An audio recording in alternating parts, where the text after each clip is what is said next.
Good morning and welcome to Jew in the City Speaks with your host, Allison Josephs, also known as Jew in the City. We've been talking a lot about Israel and anti-Semitism on this show of late. And the truth is that while there is still a lot to deal with there and still a lot of trauma that the Israeli people are facing and basically multiple blood libels popping up every day, that's not all that the Jewish world is facing. The interesting thing about there being a big event is that in the middle of big events, there's also all the things that were going on before. For instance, during COVID, while everybody was having their various crises around that, our Makom members, which is the division of Jew in the City that deals with former and questioning Haredi Jews looking for a positive place within the Jewish community, they were going through all the stuff they were going through before, but now with COVID as an overlay. Same thing with October 7th. All the crises that we're experiencing because of October 7th, there are people experiencing whatever they were going through before, plus October 7th, and some things totally not related. So we have a branch of the organization outside of our media arm, outside of our Makom arm called Tikun, and Tikun means to repair. And Tikun basically came about after hearing Makom members talk about the things that went wrong in their lives, the things that pushed them out of the community. I started keeping track of what was going wrong, first for my own mental health. And at a certain point, I realized that I was seeing a pattern to what was going wrong. And it was also, not coincidentally, the same thing that was creating the negative headlines in fictional and news media. And so I wondered, would there be a way for us to, behind the scenes, working with insiders and experts, help to alleviate the issues that were pushing people away and creating Chil Hashem, or when I grew up as a non-observant Jew, we called it a shanda, an embarrassment for the Jewish people. And so a big part of what we've been doing now with Tikkun is looking for experts inside the community who are creating positive change. And someone that we've connected with recently who is working in the Agunah space. And for anyone that is not familiar with that word, Agunah is the term of a woman who is in a chained marriage. There's complicated laws when it comes to getting divorced according to Jewish law, and it can leave women who are abused by their husbands stuck in a dead marriage. And so Kayla Goldstein is working on some innovative solutions in this space. And so she has caught our attention as a change maker from within, and I'm delighted to have her on our show today. Hey, thank you. And so, Kayla, you started an organization called Questioning the Answers, which exists as an Instagram platform, but you're currently turning it into a 501c3. Is that correct? It actually started as a book that turned into events, that turned into an Instagram platform, now it's becoming a 501c. Yeah. Amazing. So tell us about your background growing up Jewishly and what caused you to start this Questioning the Answers movement. So I grew up Haredi in Israel, the daughter of a pretty big rabbi. And I grew up kind of without questioning anything just because it wasn't really something that we did. And when I moved to America, I was a new mom, just married, and I didn't have the community around me that was like expecting me to be a certain way. And I stopped being the way that they wanted me to because the only reason I was doing it was community. And then when I had my second son, it was a very, very difficult birth and postpartum, and I was just very angry in general.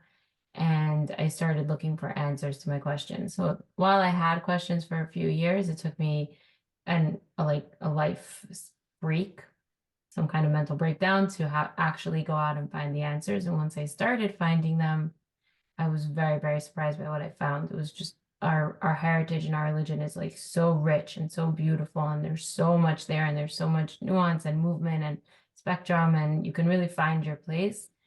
And I really thought that I was the only one, but when I started talking to my friends and talking to other people, I realized that a lot of people felt very trapped and stuck by how they were raised, and they didn't realize that they can go and find their own place in Judaism, and there's so much more beauty than what they were told. So I started. Well, it sounds, you keep saying finding your place. It sounds a lot like the Makom journey that we're trying to assist people that come from a similar background. So I love that, sort of delving in and getting a chance to experience the sources from a place of nuance and depth, and without that outside expectation or pressure, you can see the beauty of it, because that's really that's what made me start Jew in the City in the first place, that I had not seen the beauty in an observant life, in a traditional life as a secular Jew. I got to experience it for myself, and I felt like, well, all these other secular Jews don't know what they're missing either. And then I discovered the people raised like you, raised in the system, but with something missing. And the word Tikun, other branch of our organization, means to repair. So let me ask you, what got broken so that we need to do this repair? What happened along the way so that people can experience Jewish texts and traditions as they were meant to be, with the richness and the fullness, as opposed to what's missing that you and your friends were raised with? So what happened, this is my philosophy, but it's based on a ton of research. I think what happened is that as time went on, we really assimilated. We were in a lot of trouble. Like, a lot of people tried to kill us. And there was a very big element of fear. So originally we had these like giant leaders and sages, and they would sit all day and they would talk and they would come up with things. And it was a very like fluid, beautiful, warm religion. But as time went on, people got more and more afraid to make change, and more afraid to discuss, and more fear and control, because they were afraid of assimilation, until eventually got to a point where right before the Holocaust, we had the reform movement got started, and I'm blanking on Enlightenment. enlightenment. Enlightenment. Sorry, I'm Israeli, so sometimes English leaves me. Um, the Enlightenment period, and we lost a lot of Jews, and then the Holocaust came, and the reaction that everyone had was just to freeze. Like, we're not changing anything, we're not evolving anymore, we're not doing anything, we're not teaching anything. And women especially were like kind of just pushed to the side. All education went out the window. Any type of transmission that went from mother to daughter was finished, because there was almost no generational link anymore. And while the rest of the world moved on and women went to college, our world didn't. And that created kind of this like weird situation where women had the ability to learn, but weren't given the opportunity to learn. Sarah Schneer came and she tried to fix that, and she did a huge job, and she's one of my biggest role models. But at the end of the day, we still have this kind of like this difference between men and women, where like men are allowed to like go and learn and discuss and decide where they want to be, but women have to be how they were raised. And I think that that's where the thing is missing. And the beauty that I had was that once I got permission to learn, because I was married, so I didn't have to risk it all, I was able to learn, and my husband didn't care, and he was like, do your thing, I'm so proud of you. I really found something so beautiful, and I was like, oh my gosh, we need to share this. We need to show everyone. Like, girls need to learn. We need to learn. So I want to clarify that you're referring to the Haredi world as opposed to the modern Orthodox world, which I think did have a different pathway, and has had more female learning, I think, for since its founding, which also I think kind of came after the Enlightenment. The other thing that I think is so interesting about people's experience is that I would talk to Makom members, and the male members would say that they had less freedom than the women. And I do think that there are patterns that we can find. And I also think that whatever people are raised in kind of feels like that's the thing. And then someone else could be having an experience down the block, and that's their worldview, and that's all they know. And I'm not sure if you've experienced that before, but I have had Makom members where the guys will tell me the women have it so much better. The women will tell me the men have it so much better. And I think it can in some ways go family to family, or yeshiva versus school. Do you see what I'm saying? Yeah, but I even in my organization, where now we have events and Shabbatons, and I just talk to people all day, and I do online chavrusas and we do classes. We have people from every background, like modern Orthodox, Hasidish, Haredi, converts, like literally completely unaffiliated. We literally have all backgrounds, and every single person, in however they were raised, they're kind of expected to be like their parents. Whatever it is, however they were raised, they're expected to be like their parents, and they don't really have that freedom to go and explore it for themselves and find their own place. So some people that grew up modern Orthodox became Hasidish, and some people that grew up Hasidish became just regular like Litvish, and some people, like everybody just kind of became their own thing. I grew up Haredi Litvish, and I became like Mizrahi Baal Shem Tov. Like, it doesn't make any sense. There's no, and that's the beauty of it, that everybody finds where they're going to end up. So what I would also say is that, and obviously there are exceptions to every rule, but another pattern that I've discovered in Makom is that it's in the places where the kids feel like they have less ability to ask the questions and, buck the trend, that they probably want to rebel more. That in the homes where there is more permission to say, I hate this, I disagree with this, why do we do this? That's so dumb. I'll give you an example. For one of my sons, um, unexpectedly at around 11 years old, I got several times from him coming to me in tears. Why did I have to be born Jewish? I wish I was born an atheist. It's so hard to be born a Jewish. And it was a little bit surprising, I have to say. I was like, this is not how I planned this. And I told him the true answer, which is that you're my baby. We will love you no matter what. Nothing will ever change that. So while you're being raised in this house, you are going to a Jewish school. We are doing Shabbos. We are doing these Jewish things. But when you get older, you'll make your own decisions, and nothing that you could do could break that bond. And he needed to hear me say that several times to just reassure him that the love was unconditional. And when his bar mitzvah rolled around, he decided that he wanted to now do these things and lean into this identity for himself because he was choosing it.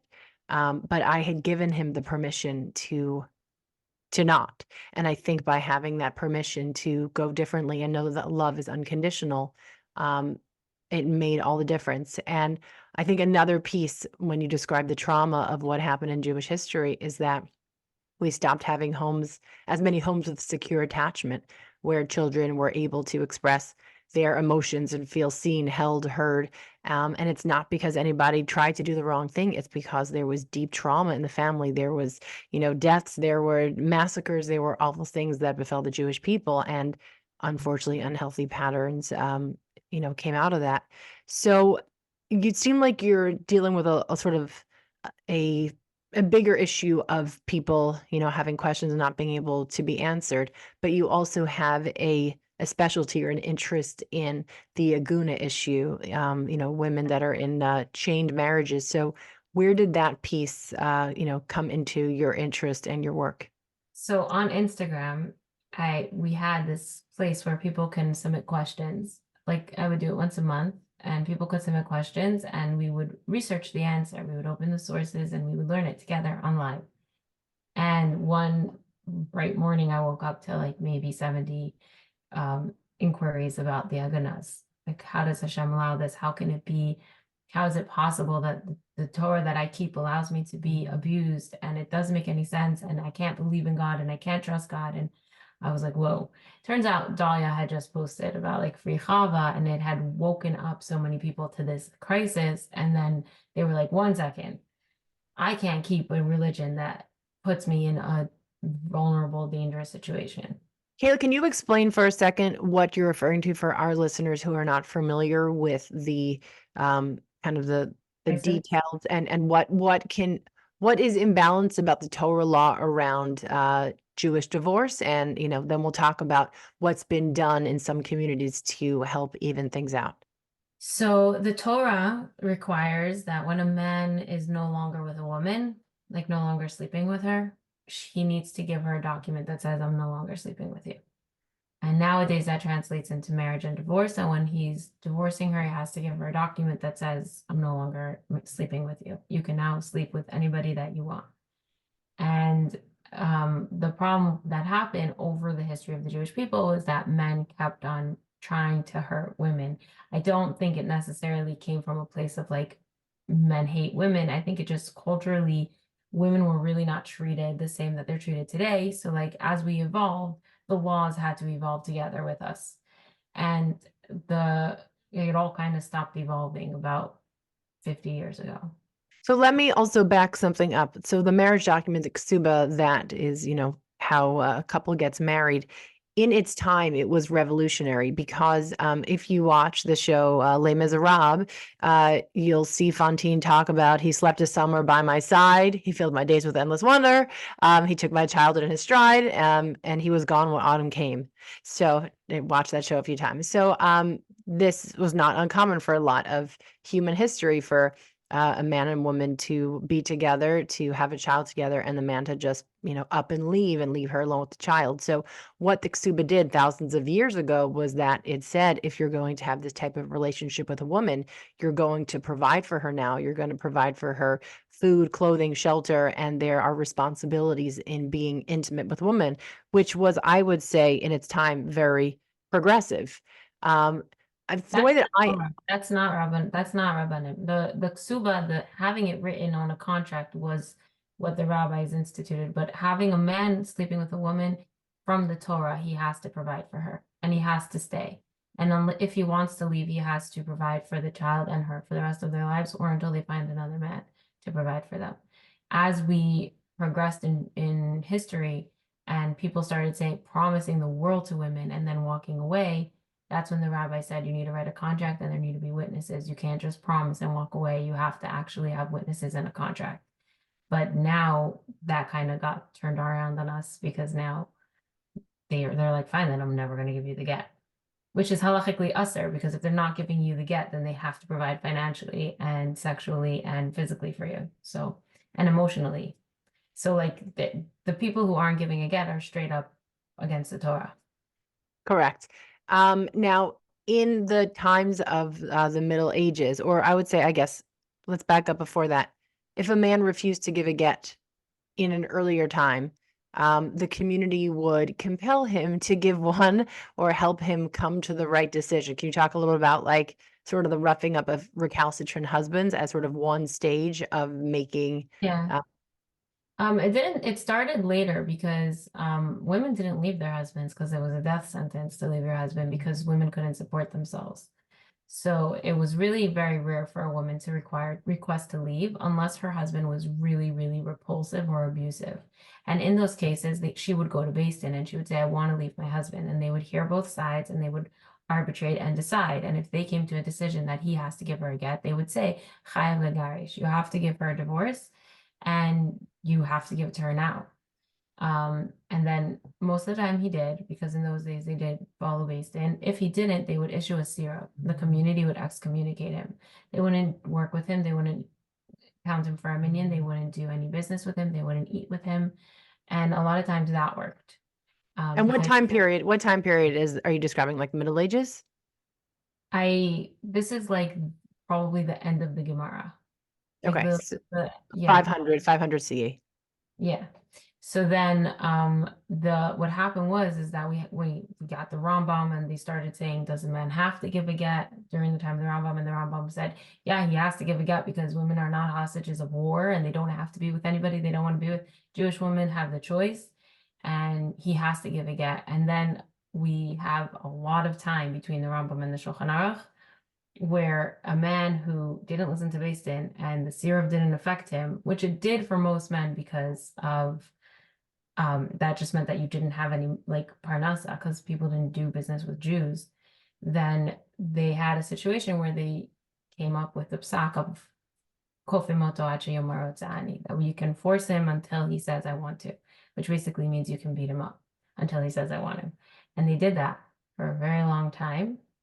But then it became illegal and we followed the laws of our country and it stopped being a thing. We didn't really do it anymore. Or Moshe Feinstein would do it in other ways. He would put pressure on other things, like he would make the guy lose his job, or he would find something that would be more important to him than the get, and he would apply pressure. And if that didn't work, he would find a way to annul the marriage. So let's talk about also the halachic prenup, because the halachic prenup has done a lot of positive change in terms of evening things out. And, to clarify, the prenup actually was written, probably about 40 years ago, the modern version of it, but it started with an idea from Myers and Worms from the Middle Ages, from a document called the Nachal Shiva. You'll correct me if I get anything wrong here because you're more of an expert than I am. I did dabble in this a little bit because this is on my list of things we have to deal with and fix. If the man was insisting on staying married to this woman in a dead marriage, then the rabbis basically said, well, then you owe her money to support her for, her food and clothing, shelter, that sort of a thing. You And have to so fulfill your ksuba. They basically said if you're not going to give her a get, then you have to fulfill your ksuba. And so he would be fined not as a punishment, but just to have to pay what he owed from this document that he is insisting on keeping with her in the marriage. And so this was an old solution for the other means that weren't working. And so when the modern day halachic prenup was written, it was not some new invention, but rather sort of taking an old idea and bringing it out again, fresh and new. In the modern Orthodox world, it is, I mean, I think no one gets married anymore without the halachic prenup being signed. My husband and I got married almost 24 years ago. We did not sign it at the time because we did not have a modern Orthodox rabbi. It was not as popular then. So we actually signed a postnup, which can also be signed. And there are postnup parties where it's the same idea, but you sign it after the fact. And it's not to say that my marriage is bad, just like a prenup is not to say that my marriage is expecting to be bad, but rather to normalize this idea of creating. Well, do you want to explain like what the postnup does now in terms of getting someone some sort of outcome within a secular court? It doesn't guarantee a get. It just, and that's why people have an issue. People that have an issue with it think that it's a get. Like the people that think that it's a problem are the people that think that it's a get, that you're writing that before the wedding, and then the wedding isn't kosher because there's a get written. But what a prenup actually is just you saying like, this is the beis din we're going to use. And this is how much money you're going to pay every day until you give a get, just because you're married to me and you have a halachic obligation to support me financially when you're married to me. So you're going to be paying this amount, which is something that's written in the ksuba thousands of years ago. And you're going to be, we're going to be using this beis din because choosing a beis din is usually where a lot of the, struggle is. And it is enforceable in a court of law. So if beis din can't do anything and the Sirav isn't doing anything, then you can go to court and you can actually have like capital punishment, like whatever, put them in jail, whatever it is. They can. Because it's an arbitration agreement that does have teeth in secular law. And what I find to be so meaningful and positive about the rabbis finding a modern day solution to this is that instead of just saying, oh, the Torah is not working now, or rabbis don't care about women, there are many rabbis that deeply care about these issues and are looking to create a system of we're supposed to follow the law in the Torah, tzedek, tir, you're supposed to pursue righteousness. And when things are imbalanced and someone is able to harm someone else by manipulating a Torah law, the halachic prenup has been very successful in evening things out. However, like an inoculation, it I only want to works. just say one thing. This idea that rabbis don't care about women is an idea that has bothered me a lot. I'm surrounded by rabbis. And it bothered me a lot. And I just always say this. It's not that they don't care. It's just that there's so many. The system is broken. There's not enough manpower in the world to actually manage every single person. And this halachic prenup would take out like a huge percentage of the cases, but we do need to deal with this systemically because it's not that the rabbis don't care. It's just that they're way overloaded and they don't know what to do. For sure. And not everyone has the right information, and it's hard to start new things. So while the halachic prenup has been very successful in the modern Orthodox world, by definition, the Haredi world is trying to change less quickly in order to preserve tradition because, Jewishness has been lost. There has been assimilation. There has been, a loss of tradition in much of the Jewish world. And so, I mean, like what you referenced earlier with the Enlightenment, with the Reform movement starting, that only pushed people on the other side to dig in their heels deeper and say, if this side is changing so quickly, then we will change less quickly. So where are we now in terms of the work that you're doing? So we have, it's not a perfect solution, but the halachic prenup seems to be very effective, but it's less used in the Haredi circles. So tell us about this asifa that you're organizing and what you've done in the past. So we did an asifa in the past, which raised awareness to the rabbinic world, and it's I would say 50-50 modern Orthodox and Haredi and Hasidish.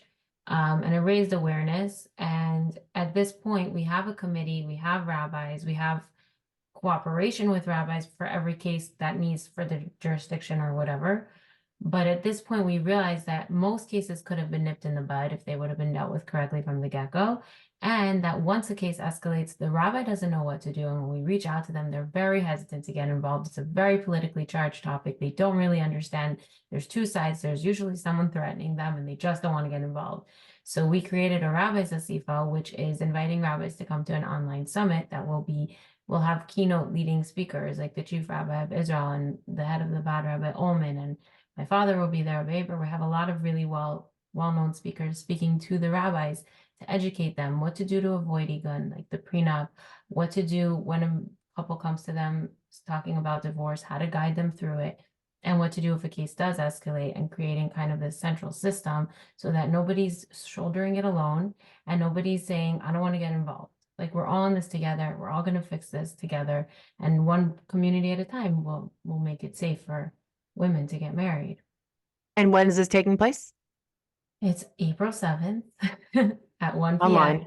And it's online, and there's a link that you can register, and you can do it from home, and it's really, really simple and easy and free. So But this is rabbis only we're inviting. We're not inviting our listeners. only rabbis, but what I've been asking people to do is to reach out to their rabbis, because me reaching out to their rabbi means a lot less than somebody in their community telling them this is important to me. And we've had a lot more success that way. And thank God we have 120 rabbis signed up from around the world. So it's going to hopefully be a big change. First of all, it's amazing and you should be so proud. And what I love about, I mean, I see myself as a woman that's kind of like moving the needle and seeing a problem and going, just diving in and trying to make it better. And I see you as someone with sort of that similar vision of like, why can't it be me? This needs to happen. Yeah. But what do you say? The how hard can it be, Jean? Yeah, it's the how hard can it be, but also like no one told me I couldn't do this. And, I think both of us have had a lot of positive reception from rabbis who, again, we are told are so mean, are so scary, don't want to do anything good. But look, there are extremists out there. There are people that are not coming from the right place, but there's also a lot of good ones that just need someone to kind of stir things up and say, I have a plan, let's get started. And I think that story is never told. So really, kol hakavod for, stirring things up and moving things along here. What's the goal? What is the dream when this Asifa is over? And then what is the goal when your work in this space will be over? And then I can check that off my list too.